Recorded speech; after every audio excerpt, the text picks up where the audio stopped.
I had the privilege of growing up with a mom and dad who not only knew Jesus, but they loved him.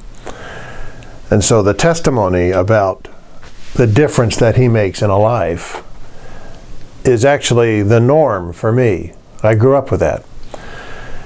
And I knew, even when I was as young as kindergarten age, first grade, at the time we lived on a Navy base in Patuxent River, Maryland. My dad had a career in the Navy as a pilot. So he was an officer, and Mom grew up in Pensacola, and it was a Navy that kind of brought them together, sent him out there. And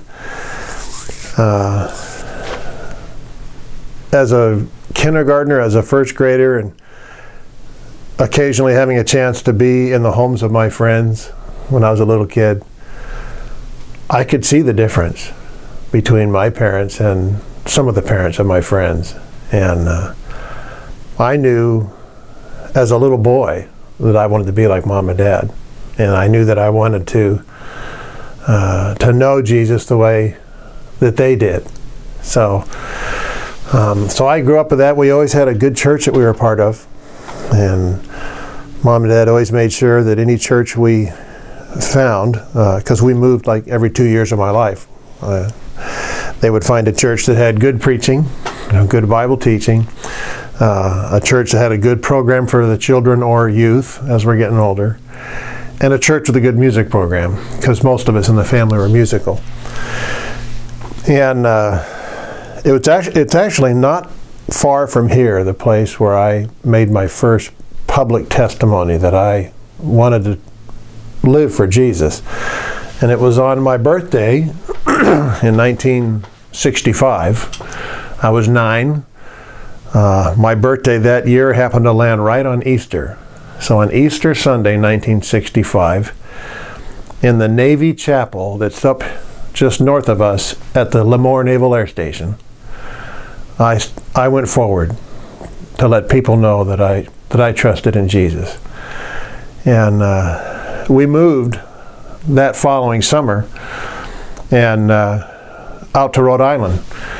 And so when I was 10, a year later, I was baptized in a church that was founded in the late 1600s. The church was having its 300th annual meeting that year that we were there.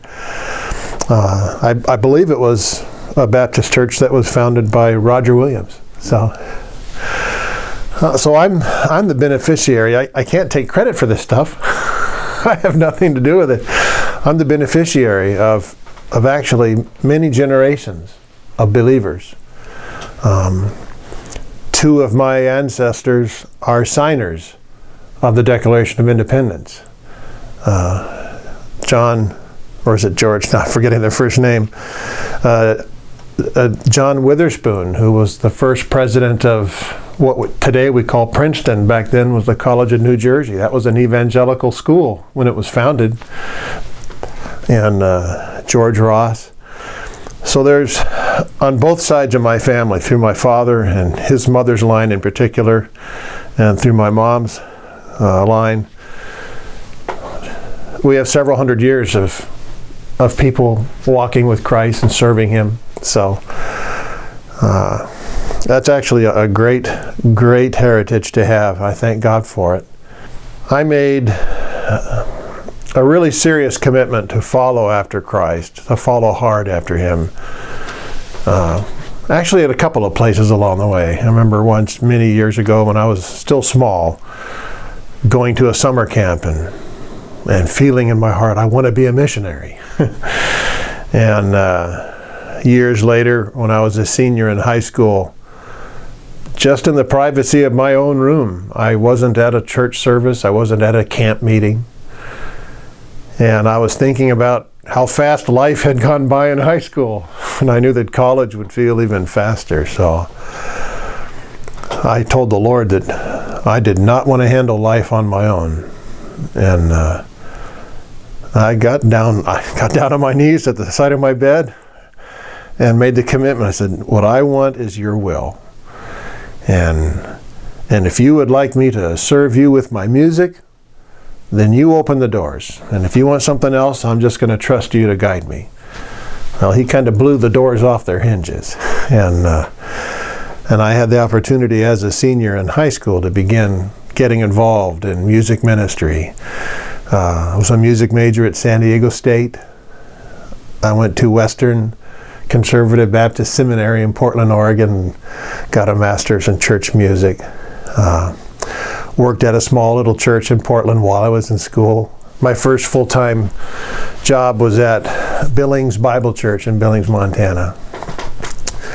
The gal I married also came from a long heritage of believers. And Lori I met in Portland. She had gone to Multnomah School of the Bible. We married in December of 1981 and took off for Billings, Montana about almost a year later. And the first two of our 4 children were born there. In 1987, I was invited by a church in Tucson, Arizona to apply for their ministry of music position. And the Lord worked it out that we did move. We landed in Tucson, Arizona in January of 1988. And I ended up living there 25 years. There's nothing dead, nothing depressed in the presence of our God. And whenever it comes, I look forward to being in His presence. And life is a good journey.